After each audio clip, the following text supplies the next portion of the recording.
Welcome, and thank you for joining for another whiskey review. Today, I have my trusty sidekick Dustin with me, and we're going to tell you all about the Lagavulin 2017 Jazz Fest official bottling. Personally selected by Ian MacArthur. Ian likes to get his hands on pretty much every bottle, doesn't he? Yeah, no doubt.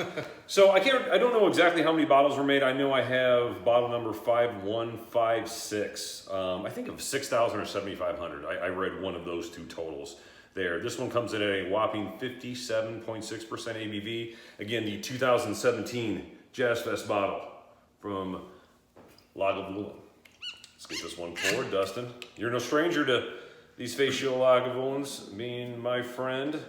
As you know, they're some of my favorite whiskeys and I love to collect them.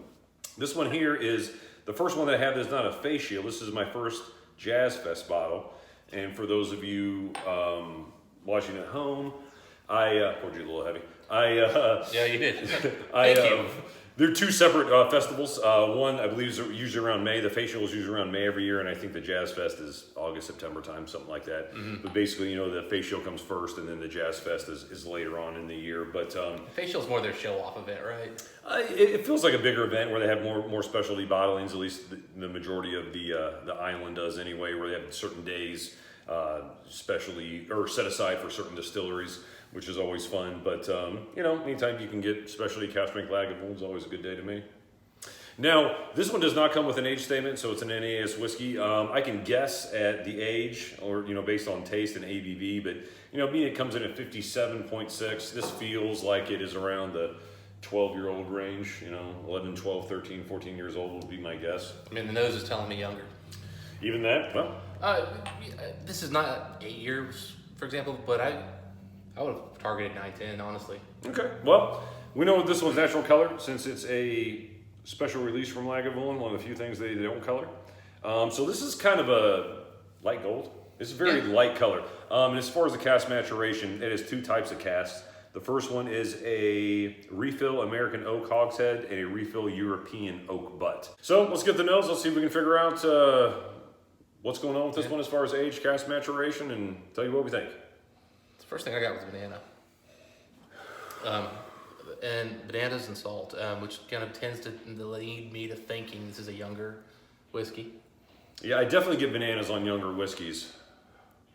Now, the banana has gone away a little bit here. It's now really, honestly, Mike, I'm getting salt. It is very salt forward. And I'm getting sweetness. I don't get a lot of other notes on here. I'm getting lemon. First, let me do a little hand over, try to concentrate this. Yeah, it's very light, which is strange for a cask strength Lagavulin, especially one with some youth to it. Well, the thing is, I'm not getting that Lagavulin, that classic, slightly peachy, fruity malt at all here. In fact, I'm getting vanilla, I'm getting a little bit of banana, and I'm getting salt. And I'm not getting alcohol, which is, it's 57%. There should be. Yeah, and especially if it's young, you're right. It's very alcohol-free as far as the nose.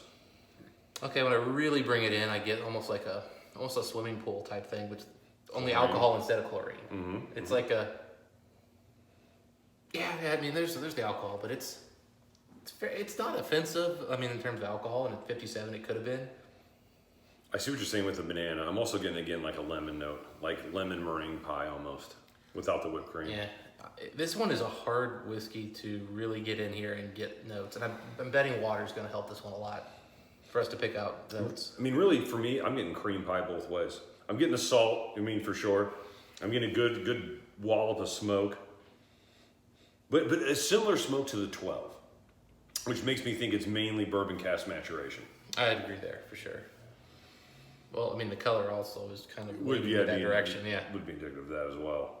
But again, with Lagavulin, I don't know, because say the 16, I know that's colored. I've read the 12's colored and the 8's colored. So if those whiskeys are colored, maybe Lagavulin is just a light whiskey in general. Because they had a bottle I seen that was an 11-year-old called the Manager's Dram. Have you ever seen that one? No.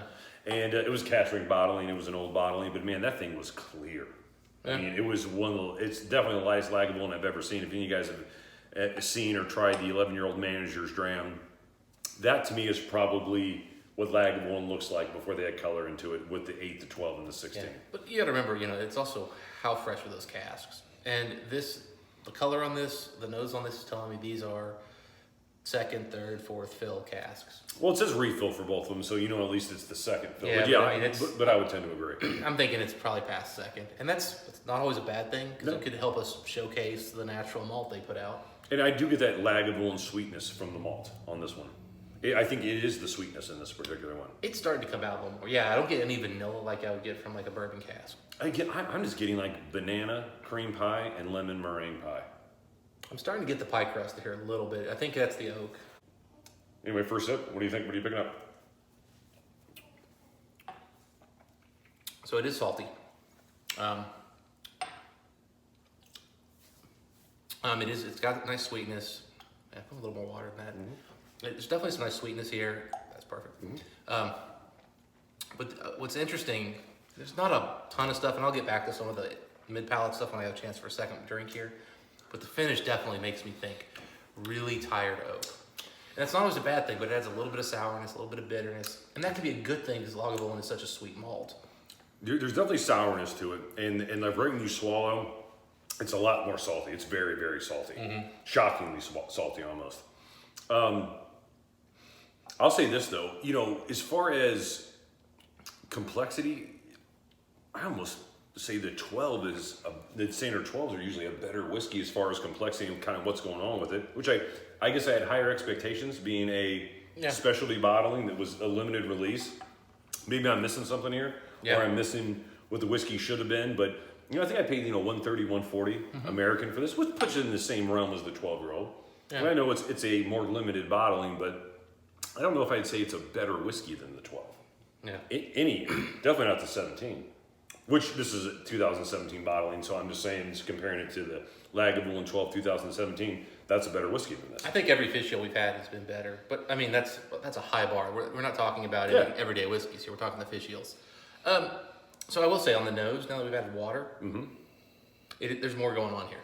It's a much more complex nose now. I'm now starting to get some oak, I'm getting some tannins, I'm getting a little toasted barrel. Just a little bit of toastedness. It's not charred, it's toasted. Yeah, there's more going on for sure. The salt and the sweetness both took a step back to allow in some of these other flavors. Yeah. Again, the lemon's there.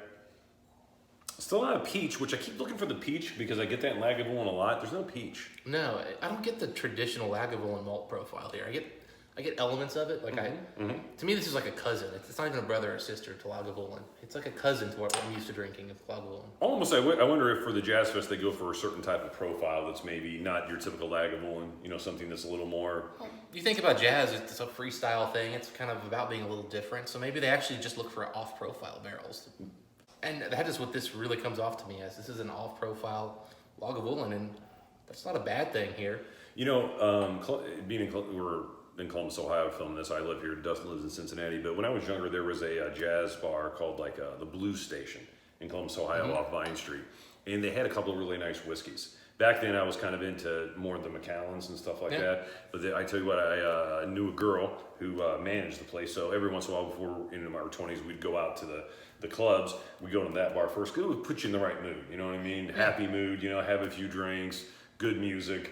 Everyone's in a positive mood. Like no one's getting in a fist fight in their 20s in a jazz bar. You know what I'm saying? or at least I never seen it. Unless you were a bootlegger. Yeah. So it was always a good way to start your evening, like on a Thursday or Saturday night. So we go in there and kind of relax. Get some free drinks from the girl who I knew that worked there. Yeah, Lexington had a piano bar. I was there a few times. It's definitely a way to start your night. Yeah, it's fun though. You know what I mean? It's upbeat. It's uplifting. I know with blues, sometimes the songs are sometimes more somber. But I know we're getting a little off track here. But it was a good way to start the day. So I could imagine sitting at the blues station, listening to some jazz music in a bar, drinking this whiskey. It's springtime or it's late fall, and you just think to yourself, this is where I should be. Yeah, if you wanted to have a bold whiskey to start your day and you were gonna be outside grilling and doing other stuff, and you just wanted that you wanted a little punchy whiskey to start the day off. It's a good choice. Mellow you down. I think this would be a great whiskey for that. Great choice. All right, so I know we had a little bit of water. Again, I'm just getting a little bit more dessert, that lemon, lemon meringue pie, and the banana cream pie that comes out just a little bit more. But really, it's just kind of the same thing. What are you picking up on the palate with a little bit? So, Which is the most sour and bitter Lagavulin I've had. And that's not, again, these are just like if I'm like, doing the wheel and I'm like going here, I'm like, whoa, there's a lot of sour, a lot of bitter. The oak is really involved in this, but not in the whole, it's not like it's imparting flavors from like whatever was in the oak first. It's imparting the flavor of the oak. Which again makes me think older cask that had at least been used twice, this being at least a third fill. It also makes me think kind of younger whiskeys. Yeah. 10, 12. I think we're in the 10 to 12 range here. As far as the whiskey score, what are you thinking? Let me go first so you feel better. Okay. I'm calling it 87, which is probably my lowest score I've ever given a Lagavulin. So I was actually right there, and I was gonna say 88 because it's you, and I didn't want to be offensive to your whiskey. That's what I want you to feel better. That's all right, man. I've made bad purchases before. I made mistakes. And I was, and We all have. as soon as I said it 88 in my head, I said, no, I got to go 87. Yeah, I'm at 87. And then I started to think 86, and I'll be honest, until we added water, this may have been an 85. The water gets it up there, and I think it gets to that 87. The water really improved this whiskey. Well, again, as I said, I don't think this is as good as the 12-year-old. I'd prefer it over the 16, the Distiller's Edition. I'd probably go to this because its cask strength's got a little more punch to me. Yeah. Definitely like it better than the 8-year-old. But I mean, that's what we're talking about here. For a specialty bottling, we're only putting together 6,000-7,000 bottles. Yeah. I expected more. Yeah, I'm with you.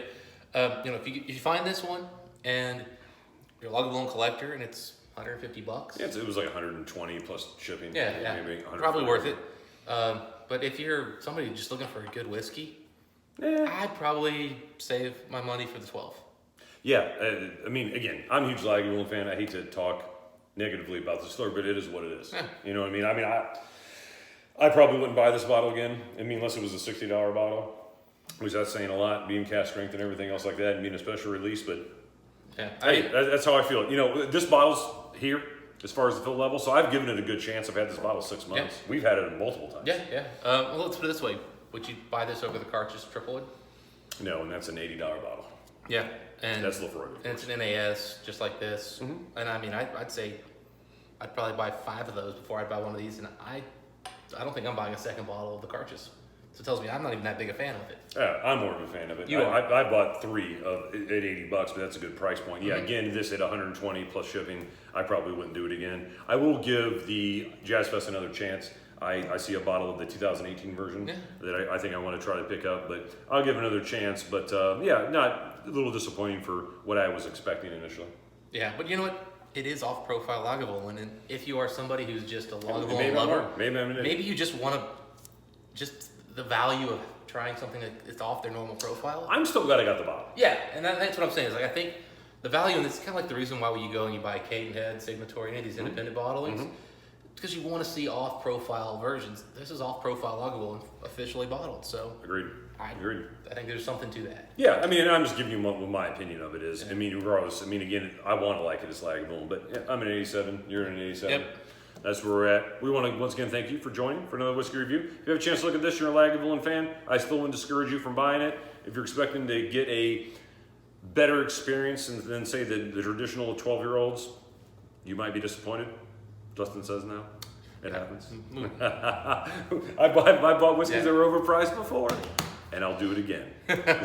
Makes 2 of us. Exactly. Cheers, buddy. Cheers. Until next time, we want to thank you for once again joining for another whiskey review. And Dustin, what do we wish the folks? Happy drinking. Always.